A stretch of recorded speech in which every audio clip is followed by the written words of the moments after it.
In 1997, after being a professional triathlete for almost 11 years, I didn't know what I wanted to do with my life. I knew that I wanted to do something that had a lot of action, gave me an adrenaline rush, and firefighting kind of fell in my lap. It answered everything I wanted. I got to help people save lives, and basically it's like a big slumber party every third day with the guys, and we go out and we do good deeds, usually anywhere between 5 to 15 in a 24-hour period. And this is typically what it's like to go code 3 to a fire or a medical call.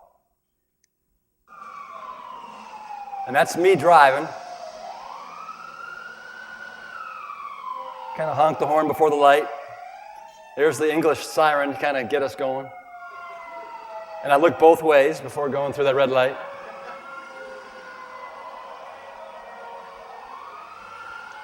And so you can imagine weaving through traffic, going through red lights, blowing through stop signs. It's pretty exciting stuff. And I thought that every shift I'd be going to these crazy burners like this one. But the reality is that fires like this actually account for about 10% of our call volume. Another 10% are car accidents, alarm activations, and spills. And believe it or not, close to 80% of our calls, we are responding as emergency first responders to the crazy amount of Western disease that's running rampant right now in America.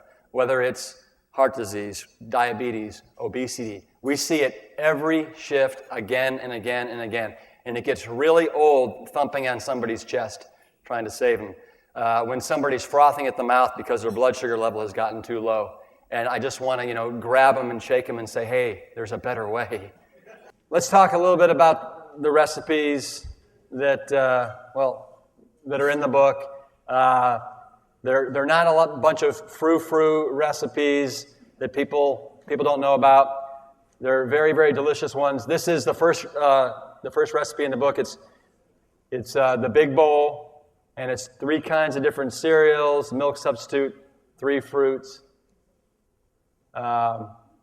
This cornmeal pancakes with blueberries and bananas. Migas especiales, right? On what kind of tortillas? Corn, yes, corn. Open-faced hummus sandwiches with cilantro, parsley, green onions. And then, of course, we do either tomatoes or cucumbers. Here's a lightly blanched kale with some lemon pepper, actual lemon slices, and then cilantro and hummus. These are some panini sandwiches with hummus and avocado. The hummus actually turns in, it almost kind of becomes like a cheese.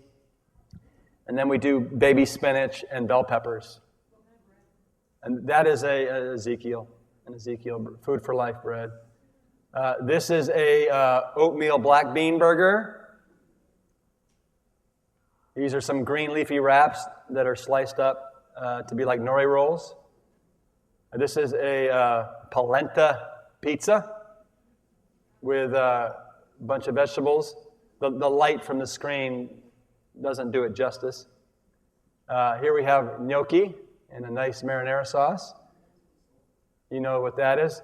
But one of the things I have in the book, I have nine different dinner categories, and there are a lot of familiar foods just with a healthy twist. So we have pizza night, we have pasta night, we have burger night, we have a Tex-Mex night where we have enchiladas and burritos. There's the enchiladas. We have comfort food night. We've got wonderful meatless meatloaves. We have shepherd's pies. We have dinner plates with pasta and sweet potatoes and broccoli with a nice nut sauce on top. This is black beans extravaganza. This is, I'd say I have this at least twice a week. It's incredibly simple. but very delicious. It's just brown rice, black beans, with a medley of different vegetables on top with a little bit of tamari. We have soup night. We have wonderful different hearty soups, from Cole's cauliflower to a wonderful lentil. At the fire station, we usually like to start every meal with a big old salad, and this is one of the roasted vegetable salads here. You can see the Brussels sprouts, and there's potatoes and onions. This is a avocado watermelon salad. For desserts, we do not deprive ourselves. We do fruit salads. We do date nut crushed fruit pies. We also do them with a wonderful chocolate mousse inside as well. And then we do whole grain dark chocolate chip cookies that will steal the eye right out of your head. I think that it's safe to say, and I hope everybody knows, that diets are dead. Diets don't work. As long as you're depriving yourself of calories and counting calories, it's just not sustainable, and it's not going to happen. So the South Beach diet and Atkins really should be things of the past. And people need to know that eating meat and eating dairy and eating processed and refined foods is just as insidious and just as destructive for your health as smoking cigarettes. And that's why we need to have this new movement, this new paradigm in eating, where we are eating these calorie-light, nutrient-rich, plant-based foods.